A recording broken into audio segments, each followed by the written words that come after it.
Well, it's kind of a chicken or the egg question, right? Which came first?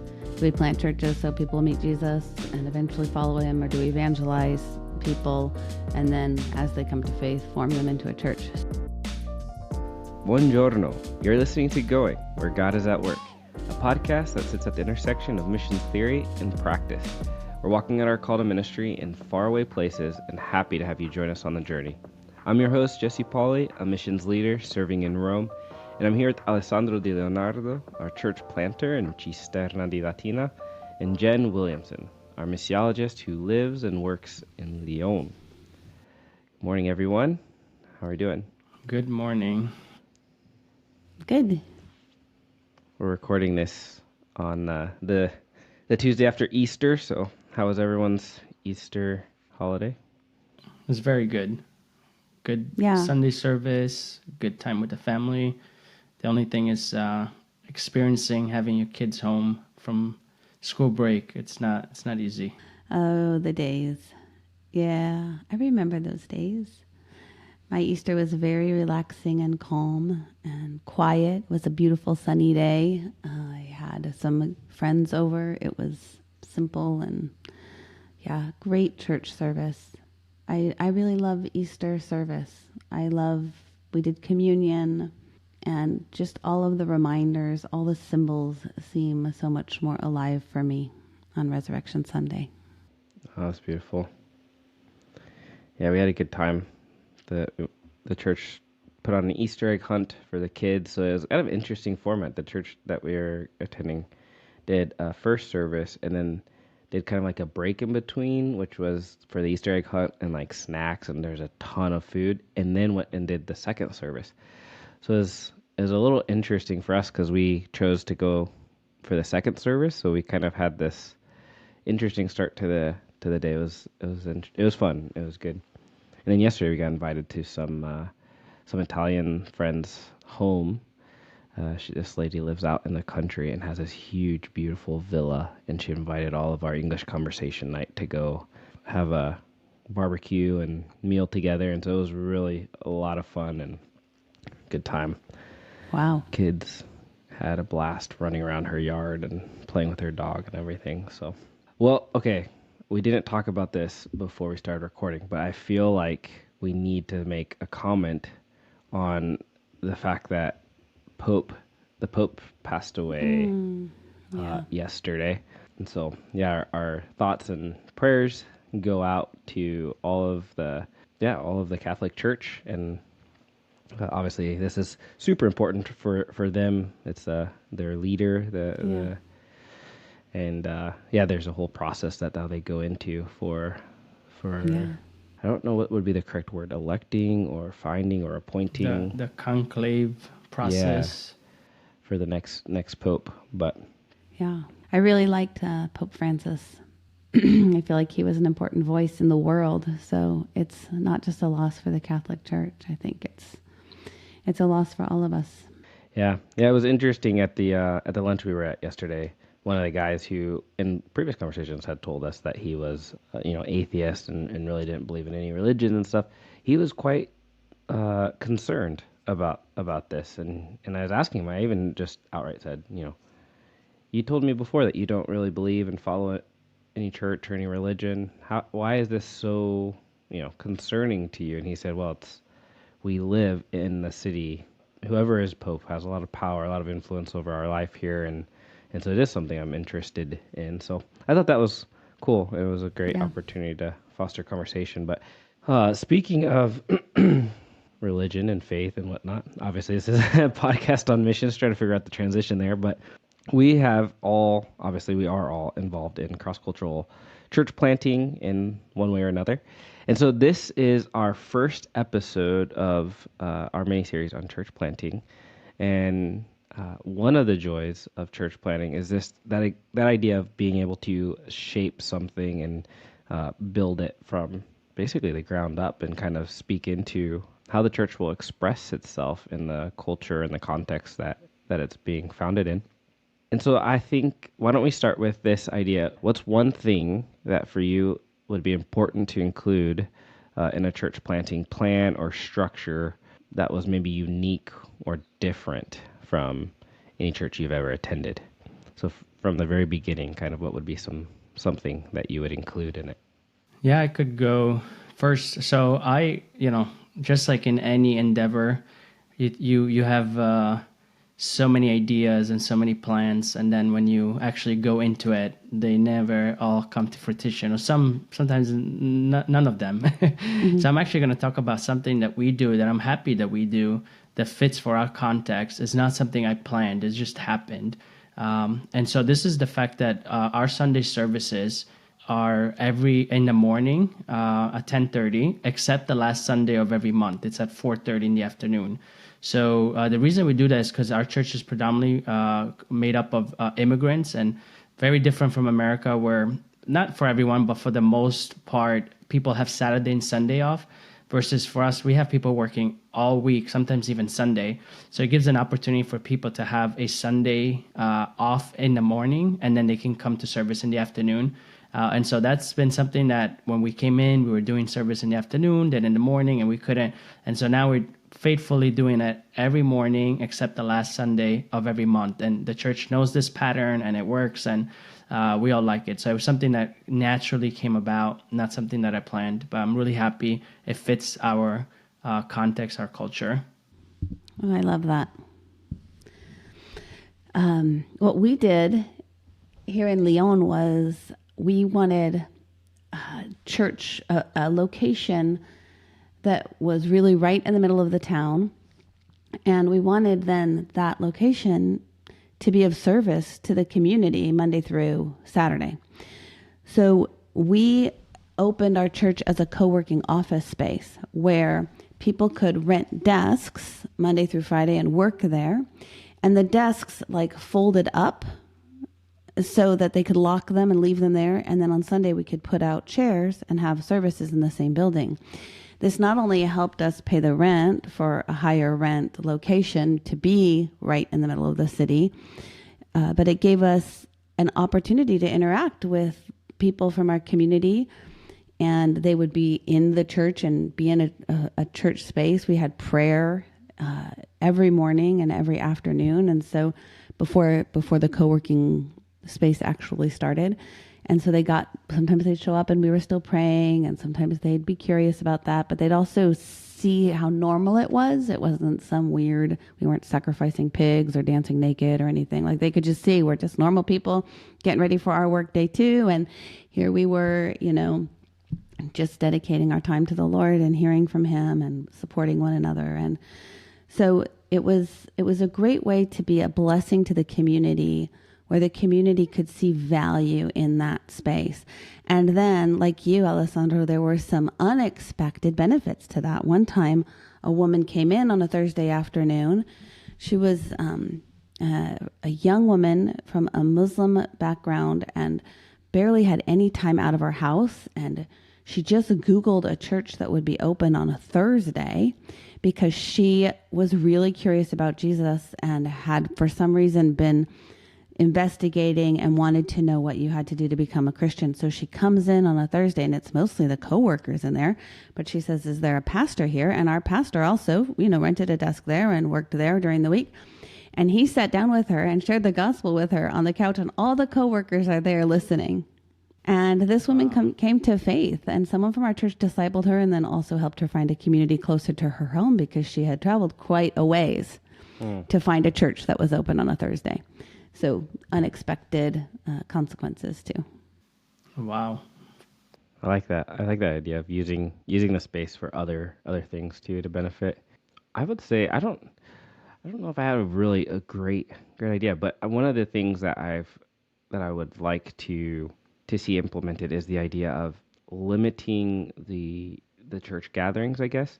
Yes. So I know that there's a lot of different ministries a church could have, but I don't know. For me, I think especially at a church plant at a young age in the church, I would like to include that kind of boundary. I would say, let's call it that way, a boundary of, okay, we get together once or twice a week, as a gathering, but the really the expectation and the value is to be active in society, to be active in our neighborhoods, and yeah, that's to good. be able to do that together with other brothers and sisters in Christ.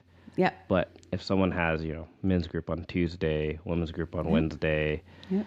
youth group on Thursday, and then there's just always every night there's something going on, how often are we able to be, with our neighbors, Yeah. with...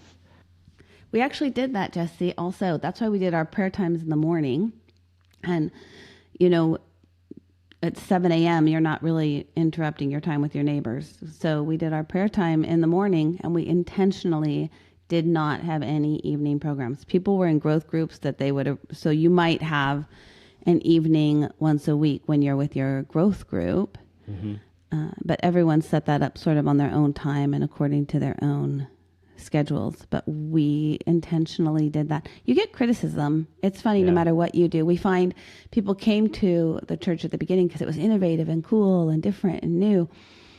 And then especially those who are longtime believers, not so much people who are new to the faith, but they don't even know they're doing it, but they start trying to pull you back into what they know and what's comfortable for them and what they have come to expect from a church, which is, being a lot of weight on the pastor to carry all of the programs, a lot of programming offered to meet all of their needs, versus we were trying to create a community where people were investing in one another and becoming self-feeders and developing those communities within the church, but on their own and not really dependent on leadership saying on Tuesday night we're doing this and Wednesday night we're doing this and Thursday night we're doing that.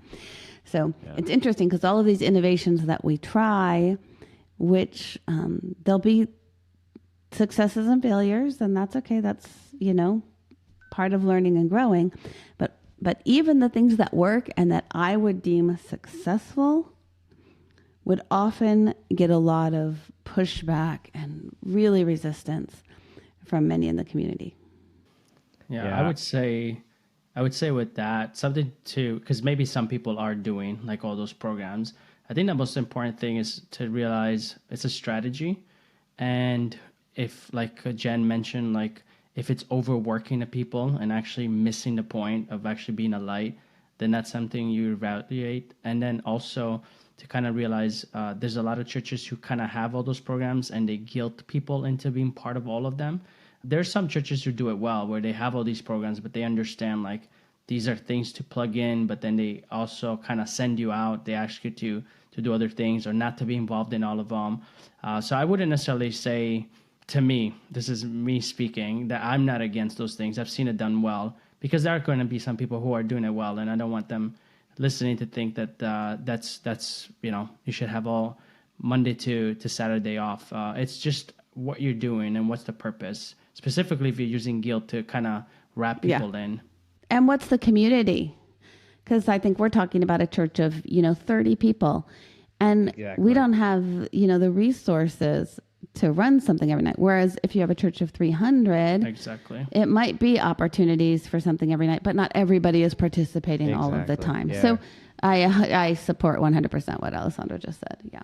Yeah. And that's what I was thinking when I was thinking of answering the question. I was like, well, I'm thinking of a church plant, and that would probably be, especially here, it'd be 10 to 15 people maybe at the beginning, if that. I mean, so I'm like, man, yeah. And I just, for me, it's like, I heard a church planter tell me this actually in America, and he was like starting a brand new church, and he was like, I'm just trying to not start with a ton of different things scheduled.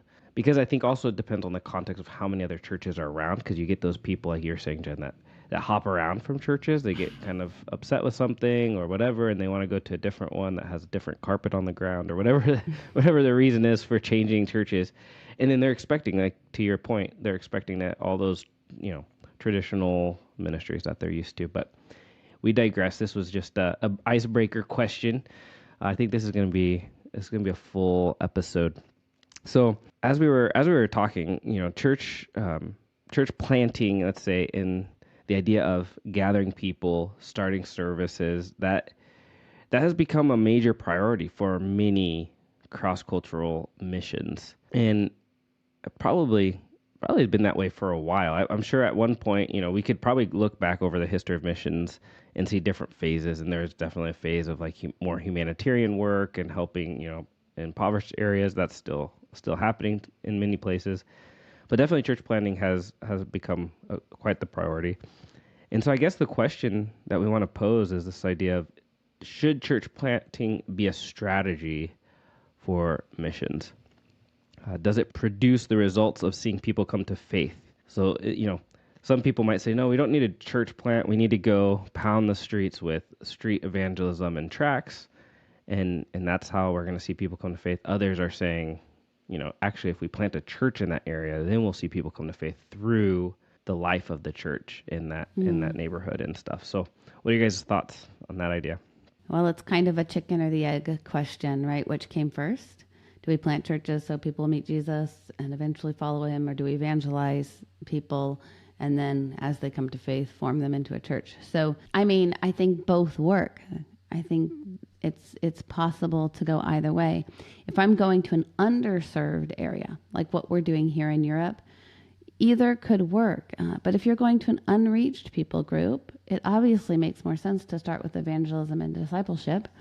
If it's people that have never heard the name of Jesus, who don't have the Bible in their language, all of those things, it's not going to make a ton of sense to start with a church. So I think we just have to be aware of where we're going and what our point is. I do think it's good to remember that Jesus, at his resurrection, did not say, all authority in heaven and earth has been given unto me, therefore go and plant churches. He said, therefore go and make disciples. And we can do that through the church, or we can do that bringing people to church. What we can't do is throw either out. So as believers, we are called to be part of a body. We are called to invest in that kind of community. And there are some that can go to the extreme of just saying, I'm just going to disciple people because that's what Jesus told me to do, and the church doesn't matter. The church matters. The church is important. But you can go to the other extreme too. So the caution for me is more, how do we embark on the church planting endeavor? There was a season when my sending organization had a vision statement that said something about rapidly reproducing churches. This is thankfully no longer the case. Rapid is the problem word.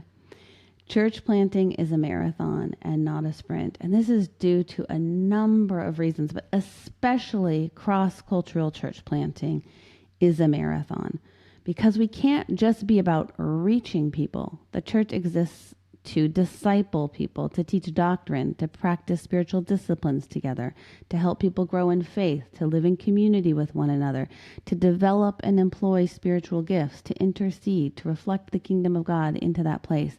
And we shouldn't skimp on any of these things, and none of them are rapid. So I think that's where we have to be really careful. I think we have to envision both all of the time, church planting and disciple making. We have to see them as going hand in hand and working together. And then we have to make sure that when we do them, we're not doing any part of it lightly. Yeah, those are all really good points. I really like how you emphasized the Great Commission to really what it says, right? And so we have to go back to the book. And actually, there was a guy named David Hasselgrave who wrote a book called Planting Churches Cross-Culturally, and he kind of takes a look at Paul's life, missionary journeys, and kind of divides his life into like 10 phases, and not really his life, but really the life of the church. And the way he divides it, and I'll go really quickly, he starts off with the first phase being the missionary or the church planter, being commissioned, being chosen. And we remember that in Acts where Paul and Barnabas were set aside when they were praying in Antioch. Then there's the actual going, right? Once you're chosen, you prepare, you support raise, then you actually go. That's phase 2, where you go and meet new believer, or you meet the people in the town, and also meet some believers if there are some churches there, right? To meet the pastor, meet the churches, see what's actually going on there. Phase 3 would be where you actually do some gospel preaching, gospel presentation, go into the street where you actually are doing events and sharing the good news. And then the fourth phase would be people actually receiving. We start seeing some conversions. We start seeing some people responding. And we saw that a lot in the book of Acts, where there was great numbers responding to the preaching of Paul and even Peter. Then phase 5 would be where then, okay, now I got a bunch of believers. What do I do with them? And you bring them together. You bring them together. And this is really the start of what we normally would say a church body. Then number 6 would be, okay, now you have a church body who meets regularly. What do you do? What does it mean to meet together on the Lord's Day? And so phase 6 would be a congregational learning to be a church. And that includes the services and all the things that go inside that. Phase 7 would be, okay, now you have a church, we're leading it, but now we start identifying leaders within that church. And we start seeing people rise up and taking the call seriously. And so we identify them. And phase 8, after we identify them, we raise them, we train them. And phase 8, we give the church to them. We take the church that we planted, or the missionary planted, the church planter planted, and give it and turn it over to one person, to 2 people, to 3, depending how you see church congregation run. And then number 9, you continue the partnership. You don't just go and say, see you later or see you in heaven.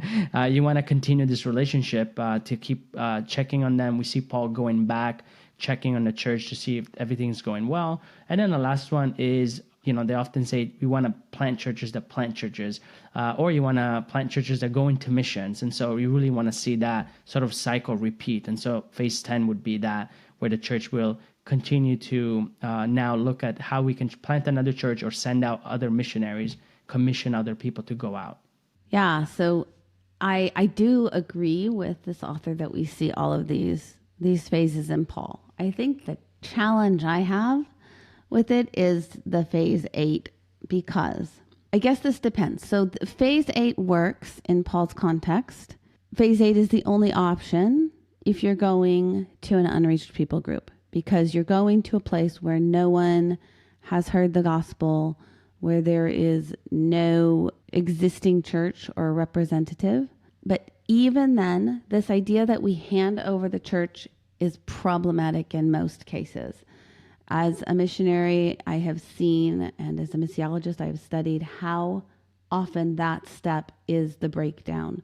Missionaries who have this vision that they're going to hand it off either don't really equip people for the handoff, don't build a church that's sustainable in the context. So if they've built a church structure that's dependent on paying a full-time pastor, and you have 30 people and that pastor is paid from support coming from a sending country, and they're trying to hand that over, and a local could never, you have 30 people in your church, they're not going to be able to pay a pastor's salary. That they can't afford. So you can create structures that aren't sustainable in the context.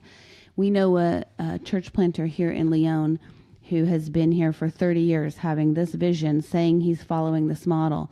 30 years he hasn't passed the church off. Here's what I'm saying. A person could have been born into his church and raised up to be the pastor of that church, but somehow he still doesn't find someone qualified after 30 years to hand it over. So I think we have to be real. I think that's the critical phase, because the church really grows and multiplies when it's indigenous, when it's led by locals, when it has local flavor, when it has that, quality of being fully rooted in the context in which it's coming to life and displaying the gospel in that place. So to me, that's the tricky one. Yeah, I think that is tricky. As someone who's trying to church plant right now, it's funny because as I'm reading these things, I'm like, I think maybe if I'm going off of this, we're at like phase 2. I think. I don't know if we might have gotten to phase 3, but I don't know if we've done much more than that. One of the things I'm learning and running into, which has challenged my thought and view of missions a little bit, is that the idea of, especially I'm speaking to, how did you word it earlier, Jen? You said underserved, I think, something like that, to that effect. So there are churches, in Rome. There are healthy, I would say, churches too, gospel preaching churches. And one of the things I'm running into is that the response would be to do to your dilemma of number 8 of passing on leadership would be to start from the very beginning with believers that are already in the context.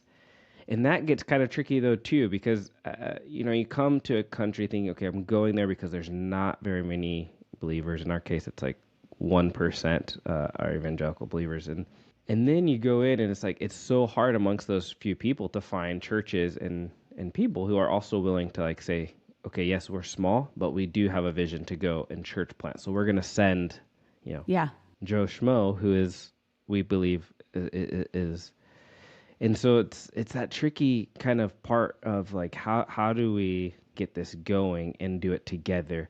I was talking actually to a church planter recently that Alessandro and I know, and he was explaining, he's a national pastor here in Italy, and he was explaining that he planted a church and then he left to go to another town, planted another church in that second town.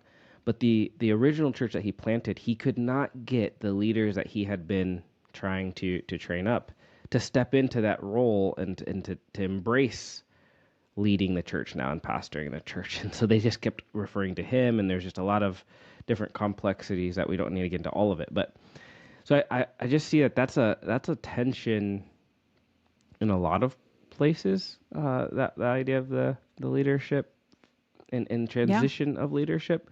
And it's been interesting here in a context that's that there's often a significant power distance between who's in charge and who's not, where the followers, let's say, are not eager to step into the leadership. They just kind of always are respecting that person. One organization I knew, the guy is like 90 some years old before he passed on the leadership in any way, shape, or form. Yeah.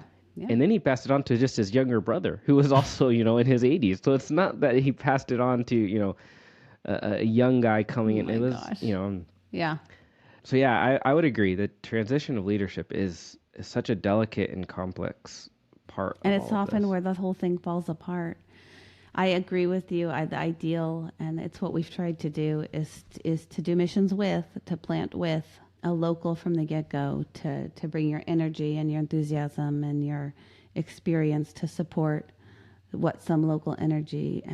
But like you said, churches that are already small don't want to give up what we would call their best people. And I don't mean best in a sense of better than anybody else, but most capable and interested in doing mission work or stepping out and planting a church. It's really hard for small churches to release their, key leaders and the people that might be willing to do that sort of thing. And so it even means that church planting is so much about building relationships and networks within the locals and prayerfully and carefully sharing vision for multiplication. And pastors, especially, I think, in some of these European countries, can be so protective of their flocks that they do minimize mission and outreach and those sorts of things. They're just trying to care for and develop and not lose the people that they have. So how do we help them be bold? And I think that's something we as outsiders can bring, something we can offer. Also, this idea that someone under 70 might be able to lead a church, and how do we help older generations empower younger generations and be the bridge? And David and I, sometimes that's been what we can bring, is just being in our, we were in our 40s when we came over, and we could go with a church planter who was in his 20s, and the denomination was having a hard time seeing that younger church planter as a leader, someone who could do it. But since we were on his team, they were willing to take the risk. So how can we be those bridges and that support of what the local effort is and where the local vision is? Another thing about this, these 10 lists, the phases too, one is to kind of see where you're at, kind of like you were just doing, Jesse, kind of seeing where am I in step 2 and 3. But then obviously, just like any list, any strategic pathway, if we could use those words, and say, okay, I'm not necessarily going to follow the same path. Things are always different, right? When I came here, I already had a group of people. There was just already a group of believers that were gathering together in a church, and they had assigned leaders. And so one of the things when I came was to kind of, one is I realized that a lot of it was just plain church. They just were really, where a lot of missionaries came and they taught them how to do a service, this and that, but they didn't really know any of it or what it meant. And so it was a lot of it deconstructing, going backwards and teaching them. And so sometimes you come in the middle, sometimes you come in on step 3, and it helps you kind of set, okay, what do I need to do? How can I adjust to be able to be more successful, or at least to be able to move in a more positive direction? Yeah, I do. I also agree. I like the idea that if you have something to work with, some sort of framework, then you can adapt it and change and move things around.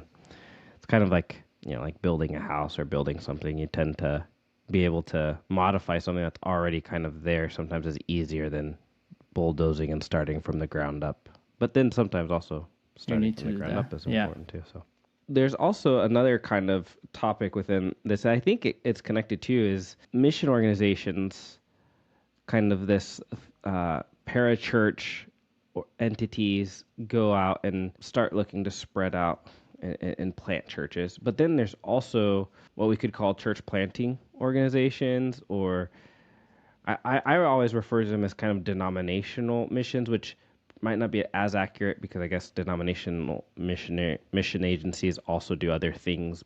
And so there's this idea of, we have a certain denomination or a certain belief system. We're going to plant these same types of churches other places in other countries.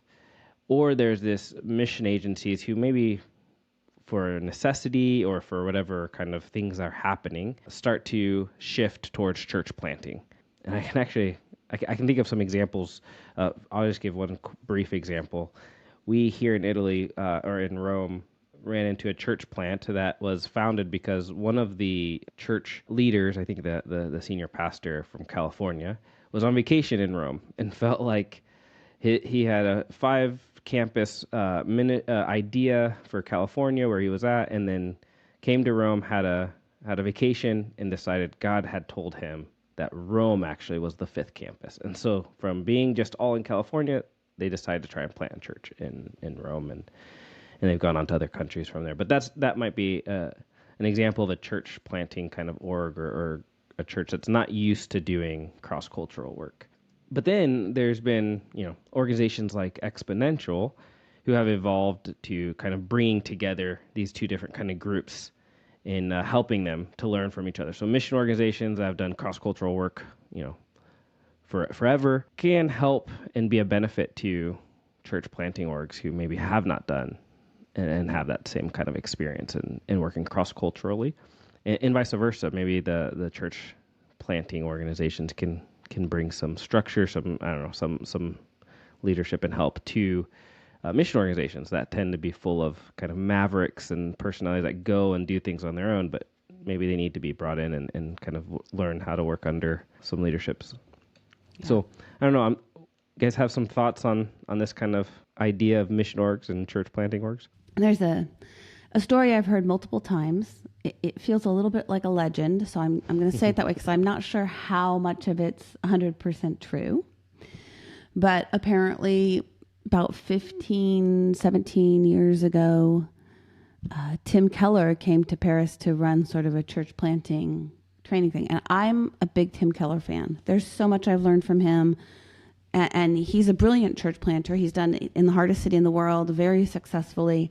So there's a lot to learn from the man. But he came and he was talking about, sending out church planting teams of 200 and 300 people. Well, the average mature church in France is maybe 80. And so his whole model was based on ideas that were so unrealistic and unattainable that it was hard for the French church to contextualize and really understand what does this look like in our context. So that's an example when like a church planting vision coming out of North America didn't translate well. And he would have really benefited from sitting down with maybe some international mission agencies and some people who have bridged that gap for a while and worked within the context for a while to help contextualize his message. I feel like I have to advocate for Tim Keller because I'm a big fan as well, and I've worked with City to City. He's all about contextualizing, so it's probably a legend because he actually has come to Rome. He's come to other places and talked to the locals about what it looks like. So I think it's City to City has evolved greatly, enormously, Alessandro, the past 15 years. So I think that's what I'm saying. I think it was 20 years ago. It was more than 15 years ago because I've been in France for 15 years. But I think there's some truth to the story. And I think that City to City has learned from that. And that's what I'm saying. I think these organizations now are much more mature and much more developed in their understanding of how that works. And I think that's come out of some of those early mistakes. Yeah, That's good. That's good to I think that's the point, right? To go and sometimes unfortunately make mistakes, hopefully not so big ones, such huge ones, and then learn from them. I was going to say in regards to what you were saying, Jesse, this you said denominational church planting or endeavor. I don't remember exactly the words you use, but it just kind of to say it does make sense, right? Like if you're going to be in a denomination usually is you follow secondary doctrines, you have the same view. So it makes sense that when you're going to go church planting, you're going to say, well, we have to, that's what we are in a denomination. We're going to build that. So now what, I actually don't know exponential, but I do know city to city, and I know city to city or other places, they call them networks. And networks try to kind of not to be as denominational, although some are. They still are very denominational, but some I'll have taken the denomination part and I'm like, okay, I have all of these tools. How can we learn from each other? How can we then go church plant, regardless of your denomination? You bring your denomination with you, but at least we can learn from each other. And so those networks have been really helpful, especially for me to be able, especially here in Rome, in Italy, where there's so few churches, to be able to kind of say, great that you have a different viewpoint on certain things, but like, can you show me how you guys do this thing? Because I need to learn how to do it here, and vice versa. And so networks have been a great help to the church planting movement. Yeah, and I think that's exactly it. Whereas historically, it wasn't. We kind of operated more in silos. I think at least what I've seen, even in just the last 6 years of being in a big city like Rome, is some of those silos are starting to break down, and we are getting more of those networks that have groups with different backgrounds in them, but there's some level of common view, commonality that we're able to come around and then learn from each other. And I think that's so important because yeah, if mission organizations kind of say no, it's our way or the highway, and then the church planting organizations or denominations or whatever say no, it's my way or the highway, and there's not a cross. That is where we see so much damage and so much. The one of the churches that I have in mind, they've done some great work and they've gathered great people, because there was this attractional model of church that that they did in the United States. But then that only lasts for so long, and then at some point, there is a deep cultural thing within the context of where they're at, and they were missing that, and then Right. consequently, there's been different hurt and different issues that have happened, and sometimes it's not even. Sometimes they're not big things, but they're little things, but they could have been avoided had there been more conversation across the aisle, so to speak. That's actually probably not the right term. That's more political. But anyways, across between groups, and that's I would agree 100% on this one. That's where networks have been really really encouraging, and I especially like networks that aren't branded. I don't know if that's the right word, but like there might be an initial force, but when it's not all about whoever is that initial force to get things going, but it's actually just about the group itself, the network itself, that has been really encouraging to me. Yeah, agree. And that's why I think, City to City is amazing. Exponential does a good job. In Europe, we have M4, which is... I'm not familiar with that one. Yeah, M4 is started out of some church planting efforts in Norway, but they really... they're a network that can help network church planters and just equip and support and help them with their projects. And so I agree, networks are a phenomenal resource. I would say too, if I can add, because our whole first season was this concept of missions with, and I would just add that here too. When that impacts how we view everything, there's going to be tremendous benefit. So we don't have to think of like, I'm only doing missions with my denomination, or only doing missions with my mission org that sent me and the other missionaries from that mission org. But when we actually view the opportunity of collaborating and partnering with people that are from different groups, but we can come together on certain things, we learn. Like you were saying, Alessandro, we learn from each other, and so that taking off with that mindset is so important. when I go somewhere, when I arrive there, I'm going to try and learn and connect with people as I can. I mean, I think that makes a world of difference.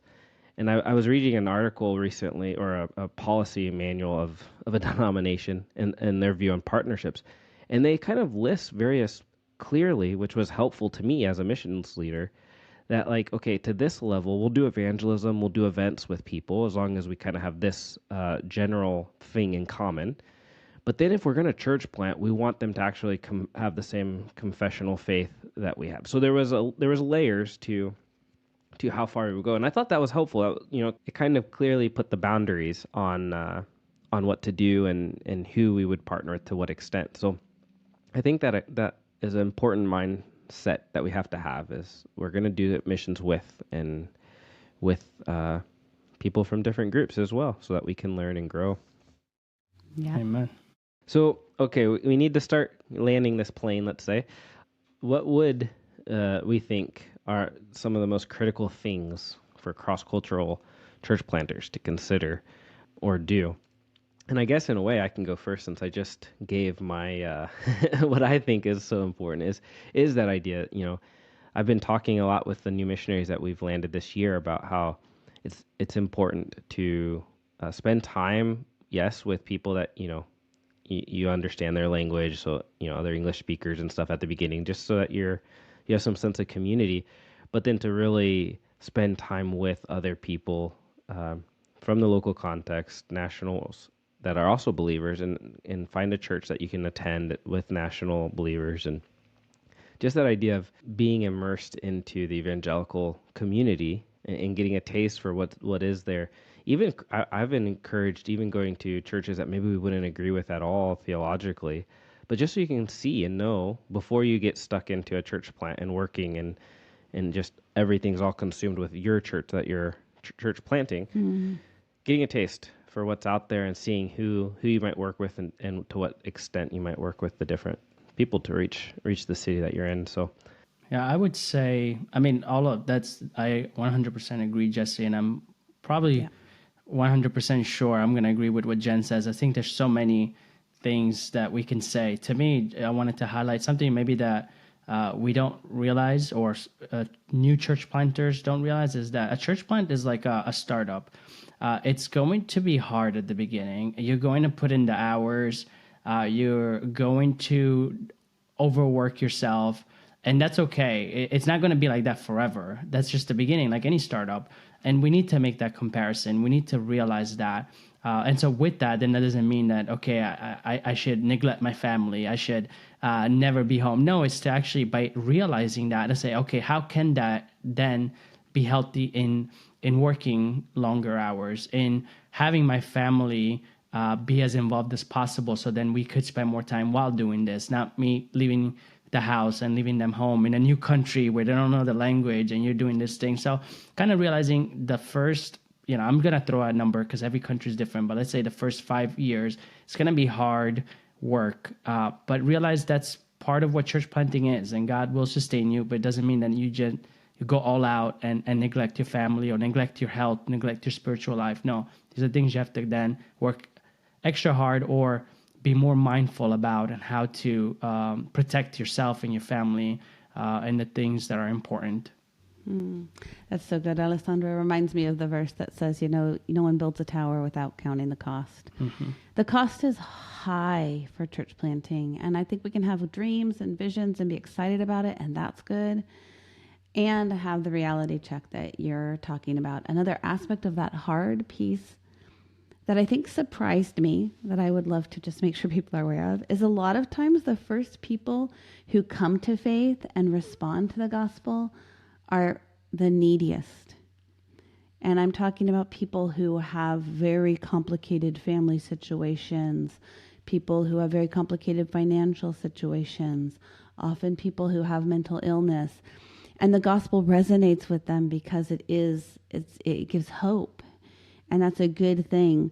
But we also found that, as a small church plant, we also had the level of need among our very small congregation was enormous. in proportion to what we were used to in the churches that we came from, in the established churches. And their capacity to give, even financially, to support the ministry is usually not very high. So that even adds to the stresses that you're talking about, just the time and investment, the people investment that you're going to give out in terms of pastoring and pouring into the lives of the people. It is a high cost.